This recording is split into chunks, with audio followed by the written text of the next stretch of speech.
There is an oil most people have never placed beside olive oil, even though, in several important ways, it deserves to be in the same conversation. It is not famous because of Mediterranean branding. It is not sitting in every restaurant kitchen. It does not have centuries of modern advertising behind it. But it has something far harder to manufacture: endurance. Most cooking oils are fragile. Once exposed to light, air, and heat, they slowly begin to change. Their aroma fades. Their flavor turns sharp.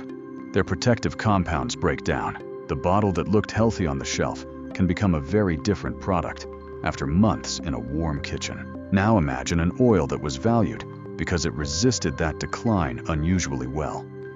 An oil pressed from the seeds of a tree that can survive heat, poor soil, and long dry seasons. An oil once known across ancient trade routes, used for food, fragrance, skincare, and preservation. Then pushed to the margins while olive oil became the global symbol of healthy fat. That oil is moringa oil, also called ben oil or behen oil. It comes from Moringa oleifera, a tree so useful that many cultures called it the miracle tree. The leaves can be eaten, the pods are cooked, the seeds can be pressed for oil. Even in regions where other crops struggle, moringa can still grow, turning harsh land into food, shade, and income. This is not a story about attacking olive oil. Good olive oil has real benefits. The problem is that most people were never told there was another oil with a remarkable profile of its own, rich in oleic acid, naturally stable, useful in cooking, and prized in skincare long before modern beauty brands rediscovered it. So today, we are reopening the forgotten file on moringa oil, the desert tree, the ancient seed, and the quiet rival that may change the way you look at the bottle sitting next to your stove. The file is open. The oil is called moringa oil, but for centuries it was also known as ben oil. That older name comes from the high amount of behenic acid found in the seed oil, a compound that helps explain why this oil became so respected in ancient trade and traditional medicine. Moringa oil is pressed from the seeds of Moringa oleifera, a fast-growing tree native to parts of South Asia, especially the foothills of the Himalayas. Over time, it spread across Africa, the Middle East, Southeast Asia, Latin America, and many hot, dry regions where farmers needed plants that could survive difficult conditions. The tree has many names. Some call it the drumstick tree because of its long, narrow pods. Some call it the horseradish tree because of the sharp taste of its roots. But the most famous name is the miracle tree, and that name did not come from marketing. It came from usefulness. The leaves are eaten as food. The young pods are cooked in soups and stews. The seeds can purify water in some traditional uses. The seed kernels can be pressed into oil. In many villages, one tree can provide nutrition, fuel, medicine, shade, and income at the same time. Inside each long pod are seeds, and inside those seeds is the oil. Depending on the variety and growing conditions, moringa seeds can contain a high percentage of oil by weight. When pressed carefully, they produce a pale golden oil with a mild taste and a smooth texture. The most important part is the fat profile. Moringa oil is especially rich in oleic acid, the same monounsaturated fat that helped make olive oil famous. Oleic acid is more resistant to oxidation than many polyunsaturated fats, which means it is less likely to break down quickly when exposed to air and heat. But oleic acid is only part of the story. Moringa oil also contains natural antioxidant compounds, including tocopherols, which are related to vitamin E. These compounds help protect the oil from oxidative damage. That is one reason moringa oil has earned a reputation for unusual shelf stability compared with many other plant oils. It also contains phytosterols, plant-based compounds that resemble cholesterol in structure and are often studied for their role in heart health. This does not mean moringa oil is a magic cure. No oil should be treated that way. But it does mean moringa oil has a serious nutritional profile, not just a historical reputation. And this is what makes the story so interesting. Olive oil became the default symbol of healthy oil in modern kitchens. Moringa oil remained mostly hidden in traditional communities, herbal markets, and small cosmetic brands. One oil became a global icon. The other stayed quiet, even though its chemistry was quietly impressive all along. Ancient people did not need a laboratory to notice when something lasted. They could see which foods spoiled quickly, which oils turned bitter, which perfumes lost their scent, and which materials survived heat, air, and time. Long before modern chemistry explained oxidation, people understood stability through experience. Moringa oil earned attention because it stayed useful. In ancient Egypt, ben oil was valued as a base for perfumes and skin preparations. That mattered because fragrance was not just luxury. It was part of religious ritual, personal care, medicine, and burial practices. An oil used for perfume had to remain clean, smooth, and stable. If the base oil spoiled, the fragrance was ruined. This is one reason moringa oil became so prized. It could hold scent well, spread easily on the skin, and resist rancidity better than many other plant oils available at the time. For people living in hot climates, that was a major advantage. The Greeks and Romans also valued oils for far more than cooking. Oil was used after bathing, during massage, in medicine, in lamps, in cosmetics, and as a carrier for herbs and aromatic plants. A stable oil was practical. It could travel, it could be stored, it could be traded across long distances without losing value too quickly. Moringa oil fit that world perfectly. Its texture made it useful on skin.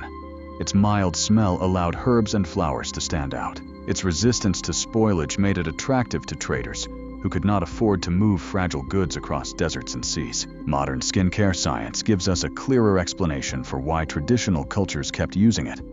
Moringa oil is rich in oleic acid, which helps the oil spread smoothly and absorb into the skin without feeling as heavy as some thicker oils. It also contains antioxidant compounds that help protect the oil itself and may support the skin barrier when used topically. That is why high-end beauty brands now use moringa oil in facial oils, hair products, cleansing balms, and moisturizers. They are not discovering something entirely new. They are repackaging something very old. In the kitchen, moringa oil has a different kind of appeal. Its flavor is mild, so it does not dominate a dish the way strong olive oil can. For Mediterranean food, the grassy bite of olive oil may be perfect. But for Asian, African, Latin American, or neutral recipes, a quieter oil can be more flexible. This is where moringa oil becomes more than a historical curiosity. It is not just an ancient perfume oil. It is not just a cosmetic ingredient. It is a practical oil with uses that stretch from cooking to skincare, from tradition to modern science, from desert farms to luxury shelves. And the more closely you look, the harder it becomes to understand why it was ever forgotten. The tree behind this oil may be even more impressive than the oil itself. Moringa oleifera is not a delicate orchard tree that needs perfect soil, gentle weather, and constant care. It is a survivor. It can grow in hot climates, in poor soil, and in places where rainfall is limited. While many crops weaken during long dry seasons, moringa can slow its growth, drop leaves, protect itself, and wait for better conditions. That ability matters more today than ever. Across many dry regions, farmers face the same problem. The land is hot. Water is scarce. Soil quality is poor. Conventional crops demand irrigation, fertilizer, and money that small communities may not have.